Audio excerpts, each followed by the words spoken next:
Estamos finalizando. La semana pasada empezamos a ver el séptimo misterio de Babilonia la Grande, la madre de las rameras y de las abominaciones. Y este es uno de los misterios con bastante información. De hecho, lo encontramos capítulo 17 y capítulo 18. Nos hemos enfocado en el capítulo 17 y eso es lo que vamos a tratar de terminar en esta tarde. Ahora, pero yo te recuerdo lo que aprendimos la semana pasada y aprendimos acerca del poder de Babilonia. En los primeros versículos vimos el poder de Babilonia, vimos en segundo lugar la posición de Babilonia, en tercer lugar vimos la prosperidad de Babilonia, en cuarto la perversión de Babilonia y en último lugar estuvimos estudiando la crueldad de Babilonia. Terminamos ahí en esos últimos versículos, específicamente, no en los últimos versículos, en el versículo 6, pero es el último que estudiamos la semana pasada, viendo a Juan sorprendido. Él dice que cuando la vi quedé asombrado con gran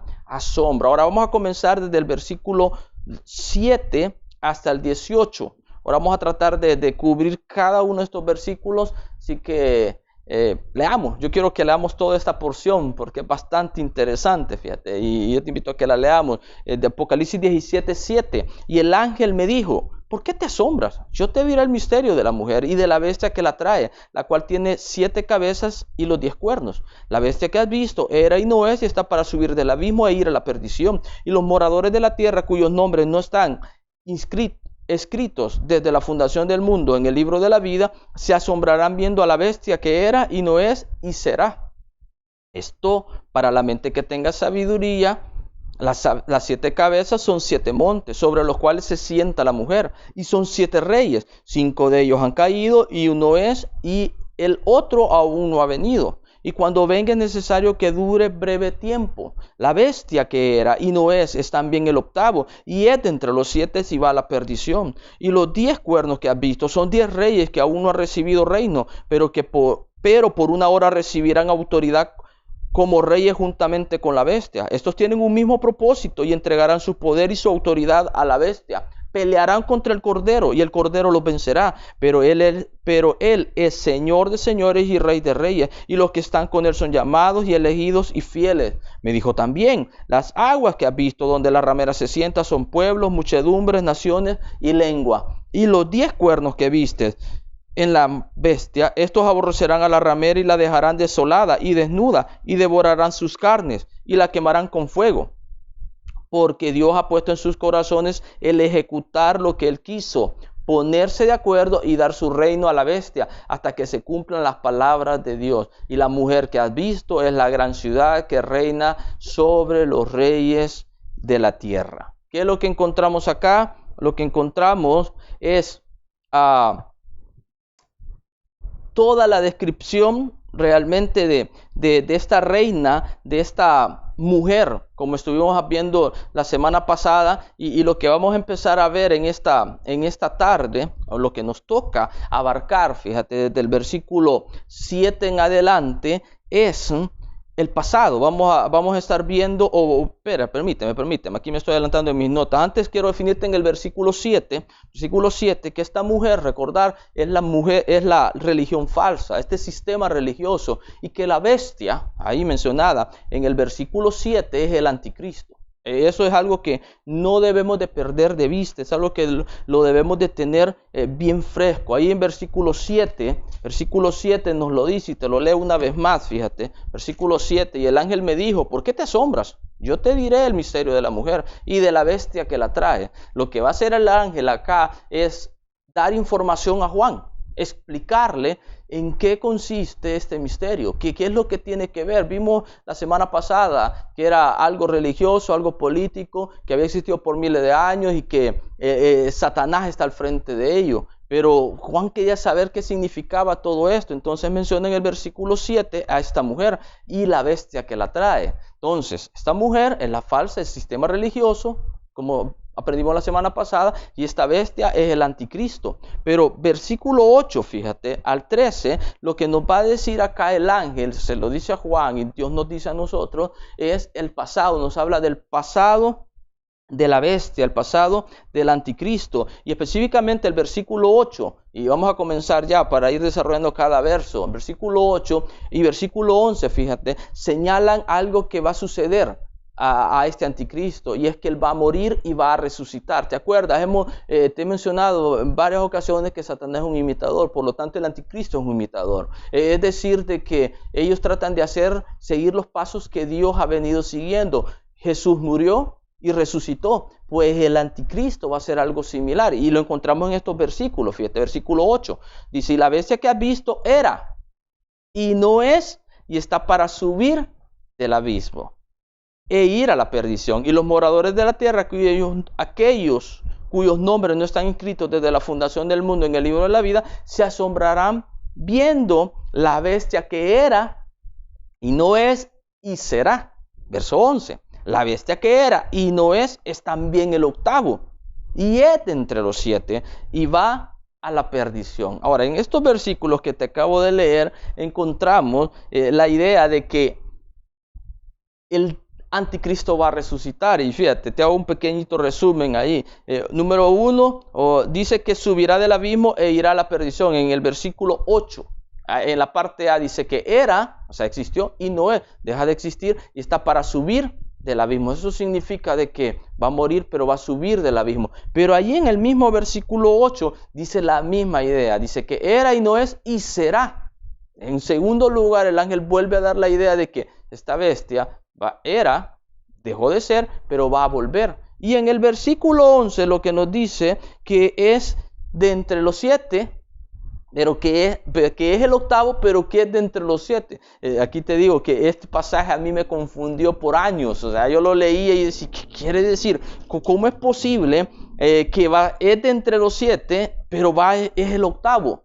Pero engranando todo, podemos ver que de lo que está hablando es que esta bestia va a morir. Y fíjate, ve a Apocalipsis capítulo 13, versículo 1. Apocalipsis 13, 1 al 5, dice: me paré sobre la arena del mar y vi subir del mar una bestia que tenía 7 cabezas y 10 cuernos, y en sus cuernos 10 diademas, y sobre sus cabezas un nombre blasfemo. Está hablando de la misma bestia. Ahora, sube del mar, allá sube del abismo, que son algo sinónimo. En la Biblia el mar, tomando muy en cuenta el contexto, se refiere al abismo también. Ahora aquí un estudio aparte de explicar y unir estas dos cosas, pero es la misma idea. Aquí Juan la ve subir del mar, pero allá no está diciendo que sube del abismo, pero es la misma, significa lo mismo. Verso 2, y la bestia que viera semejante a un leopardo, y sus pies como de oso, y su boca como boca de león, y el dragón le dio su poder y su trono y su grande autoridad. Estamos viendo el pasado de esta bestia y vemos acá algo de su pasado, porque estamos viendo, según versículo 2, que ella tiene lo de los reinos pasados. El leopardo, ¿te acuerdas? Daniel nos habla de esta bestia, y el leopardo representa al reino griego. El oso representa al reino medo-persa, y el león, como menciona allí, versículo 2, representa a los babilónicos. Y vamos a ver un poco de estos reyes, de los primeros reyes que representan esto acá, pero vemos este pasado, vemos que viene desde allá la bestia. Entonces tiene un pasado. Verso 3, vi una de sus cabezas como herida de muerte, pero su herida mortal fue sanada, y se maravilló toda la tierra en pos de la bestia. Una herida de muerte, es decir, una herida que lo llevaba a morir, o sea, una herida que lo mataba, pero esa herida mortal fue sanada. Y aquí encontramos la idea de que resucita.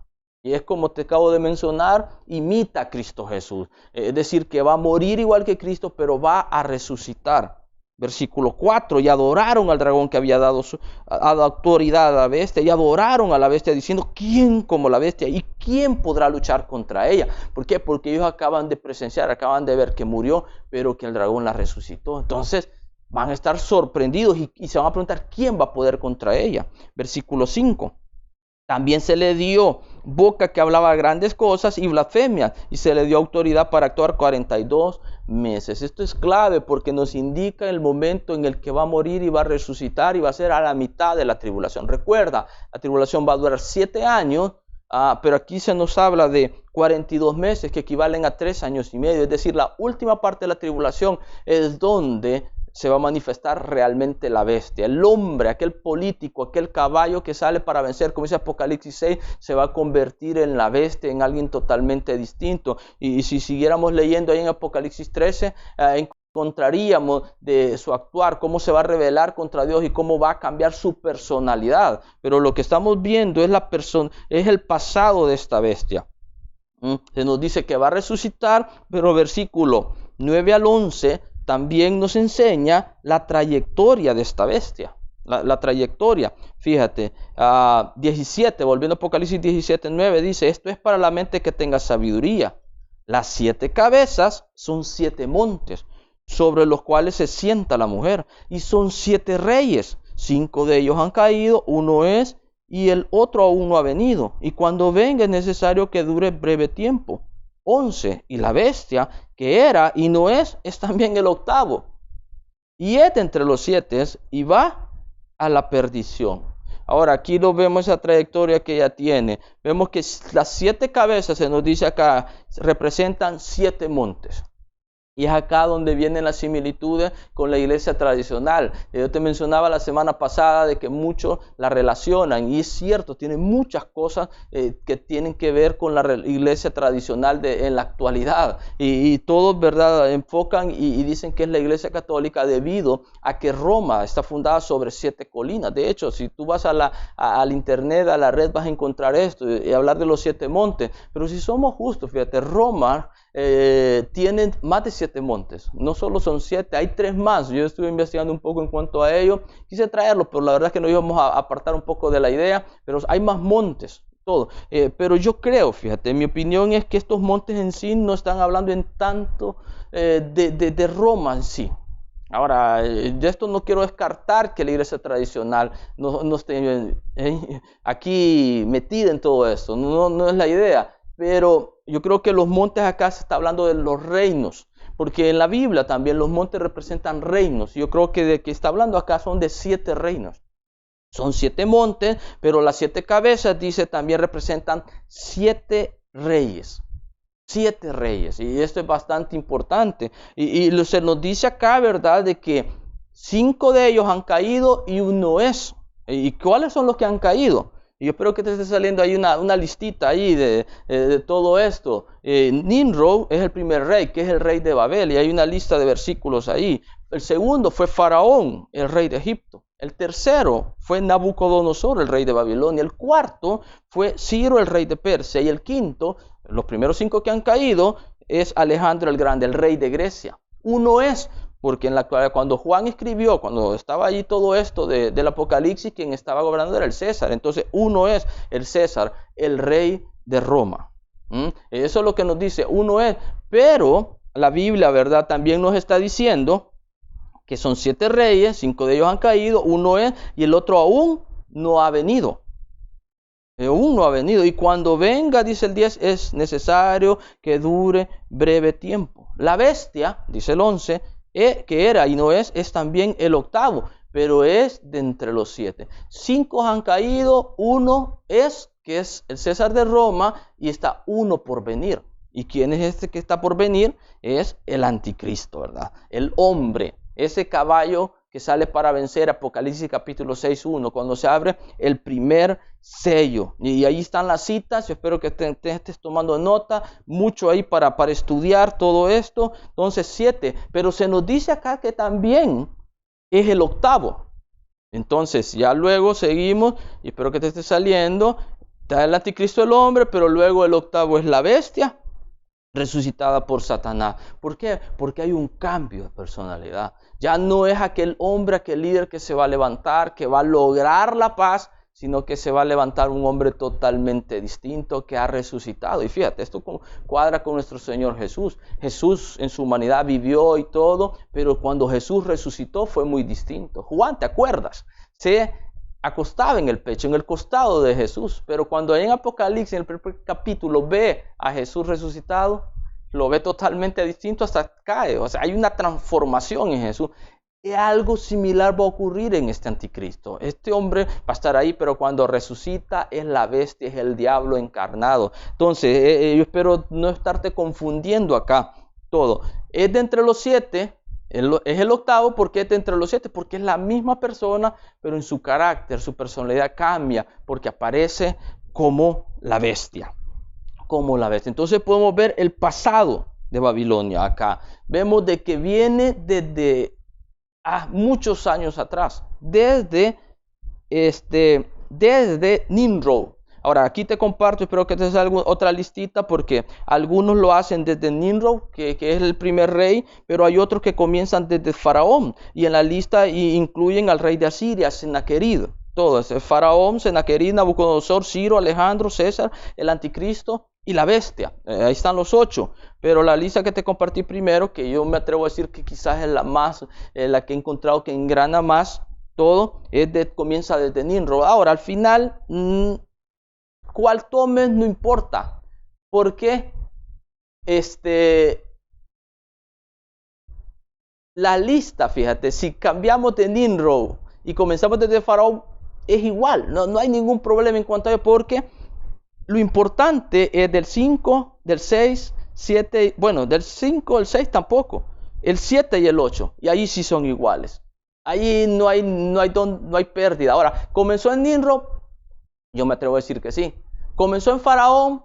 Probablemente. O sea, las dos encajan no tan perfectamente Faraón. Te digo, yo tengo mis dudas ahí. Por eso me voy a Nimrod y esa es la que te presenté. Pero bueno, aquí estamos un poquito de más y tengo que avanzar. Ahora, esto es el pasado. Vemos de que viene desde allá, desde muchos, pero muchos años atrás, miles de años. Por eso yo te digo, esto de que Babilonia es la iglesia tradicional, yo me la juego a que sí, quizás lo más evidente, lo que está ahorita gobernando, sí es la iglesia tradicional y es lo más visible, pero esto es mucho más grande que ello, mucho más grande. Y ha venido influenciando y ha estado todo esto, aunque estamos viendo acá en cuanto a la bestia y todo, pero vemos que viene desde miles de años atrás.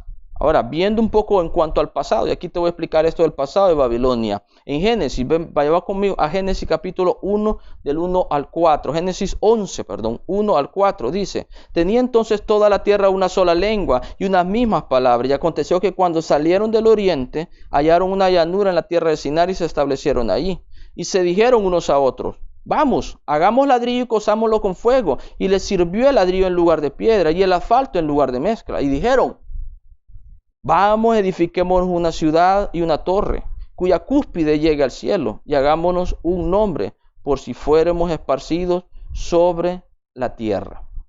Sobre la tierra. Hablando en cuanto al pasado de Babilonia acá, podemos trasladarlo hasta acá. ¿Qué es lo que encontramos acá? A Babel. Y tú conoces perfectamente esta historia. Hay 3 rasgos de Babel, que es el nombre antiguo de Babilonia, significan lo mismo, es la misma palabra hebrea traducida Babel acá, más adelante Babilonia es la misma, pero hay 3 rasgos que podemos ver acá. En el versículo 3 vemos que ellos cambiaron, fíjate, esto de ladrillo en vez de piedra, es decir, dejaron de utilizar ya la piedra, algo natural, y empezaron a hacer ladrillos.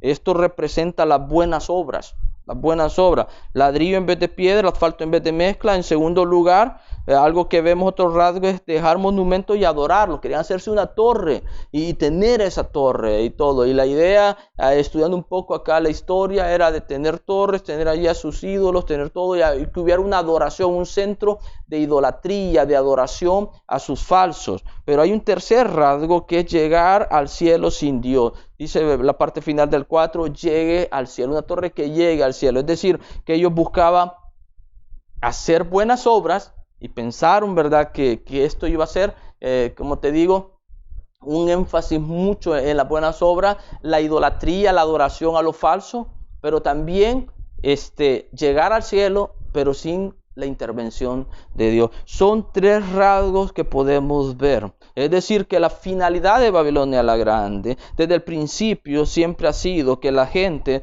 busque a Dios de forma equivocada. El sistema de Babilonia siempre ha sido de idolatría, siempre ha sido la idea de desviarnos, se disfraza que está buscando al Dios verdadero, pero no, realmente es la idolatría a otros dioses. Y hablando un poco de idolatría, fíjate, haciendo una comparación entre el Antiguo Testamento y el Nuevo Testamento, vamos a ver un cambio. En el Antiguo Testamento eran imágenes, Eran estatuas, eran dioses paganos los que tenían, y ahí tenían, ¿te acuerdas? Hay una lista que el Antiguo Testamento nos da, hasta Baal, hasta Sera, Milcom, Astarot, todos estos dioses que tenían estas imágenes que se hacían. Esa era la idolatría, esos eran los dioses paganos de antes. Pero en el Nuevo Testamento, fíjate, eso ya no es problema, porque ahora la idolatría se da a través del dinero, del materialismo. Ha habido un cambio. Ahora no tenemos problemas con la idolatría de imágenes. Y espero que no, ¿verdad? Pero no es la regla en todo. No hay tanto de problema. Pero sí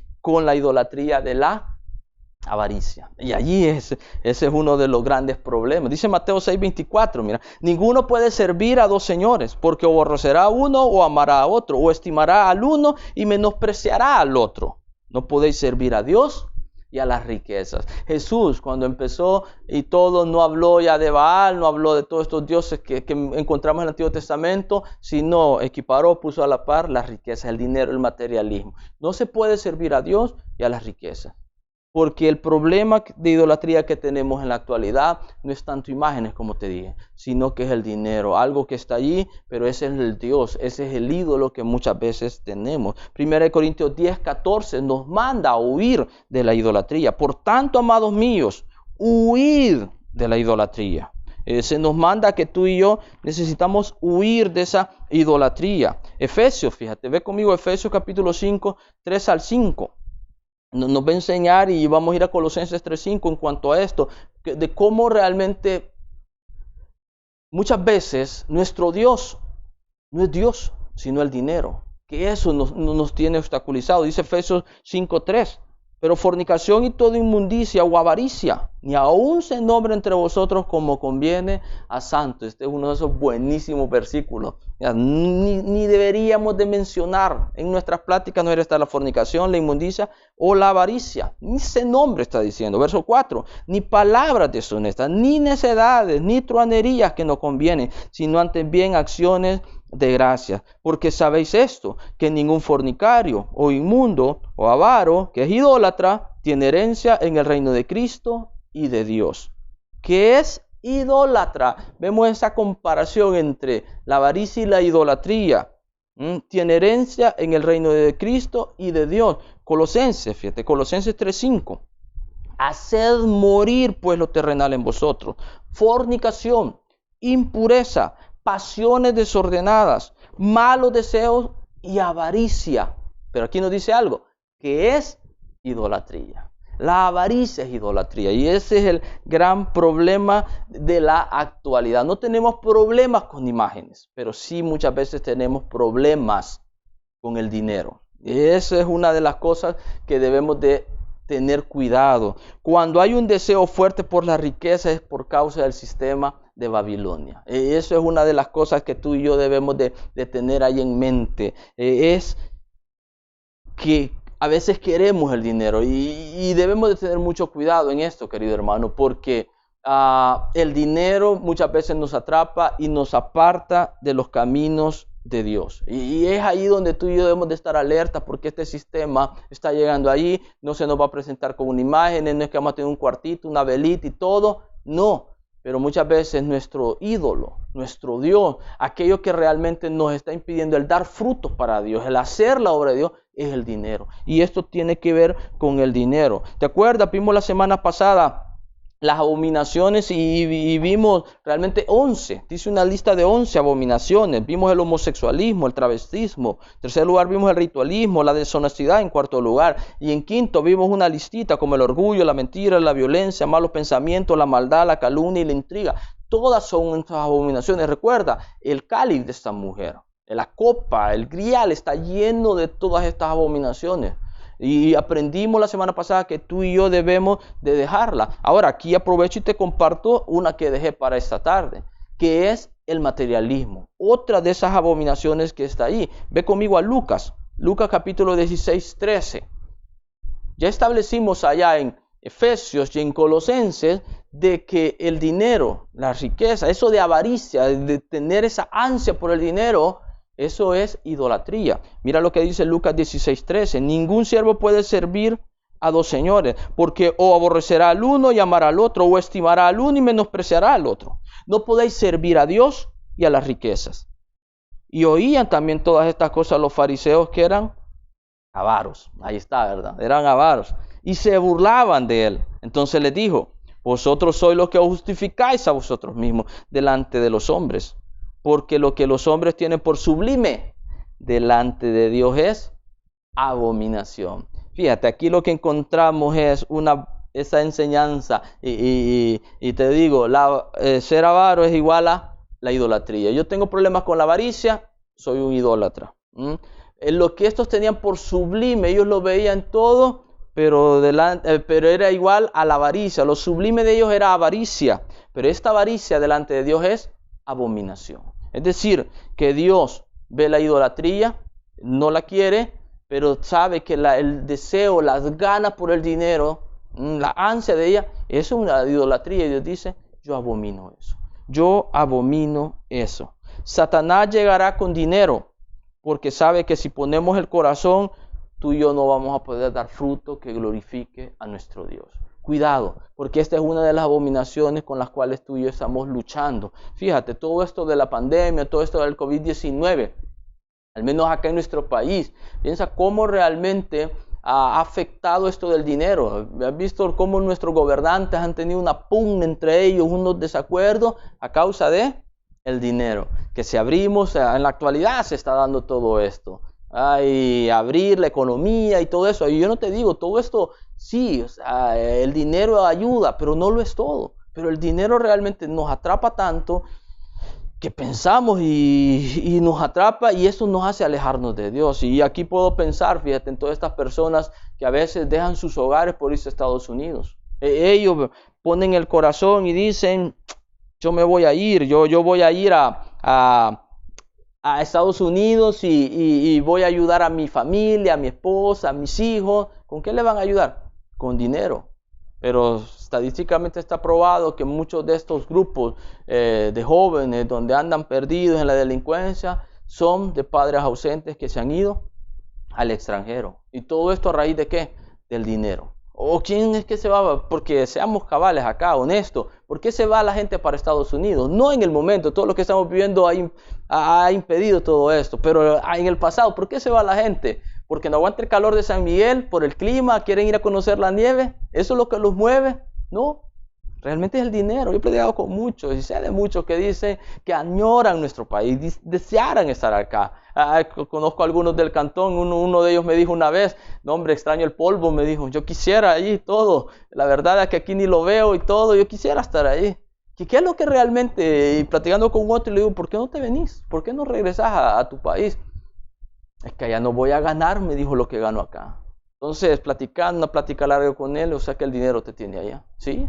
Y eso, y un caso ahí especial en cuanto a él, su familia sufriendo acá, todo. ¿Por qué? Porque estaba enfrascado, había abierto su corazón al materialismo. Concluimos con la plática que al final lo que lo gobernaba era el dinero, sus ansias. Cuidado con esto, el materialismo es algo que está ahí, hermanos, y tú y yo debemos de cuidarnos, no debemos de amar el dinero. Y aquí quizás te comparto este pasaje que yo sé que tú lo sabes, ahí, primera de Timoteo, capítulo 6, mira, primera de Timoteo está viniendo a mi mente, estaba hablándote de esto y no lo traía realmente aquí compartirlo, pero acá en primera de Timoteo, capítulo 6, fíjate, 6:6 dice: pero gran ganancia es la piedad acompañada de contentamiento, porque nada hemos traído a este mundo y sin duda nada podremos sacar. Así que, teniendo sustento y abrigo, estemos contentos con esto. Verso 9, porque los que quieren enriquecerse caen en tentación y lazo, y en muchas codicias necias y dañosas que hunden a los hombres en destrucción y perdición.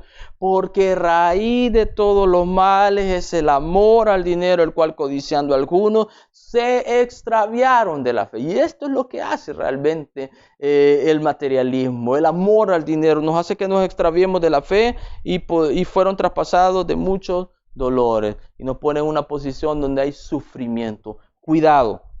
Cuidado con esto del dinero. Por eso Apocalipsis, fíjate, 18:4, ahí en todo este contexto dice, y oí una voz del cielo que decía, salid, pueblo, salid de ella, pueblo mío, para que no seáis partícipes de sus pecados, ni recibáis parte de sus plagas. Ahora, si tú notas, no le está diciendo que evitemos, sino más bien el mandato acá es que salgamos. ¿Por qué? Porque este sistema de Babilonia está metido en cada área. En cada área.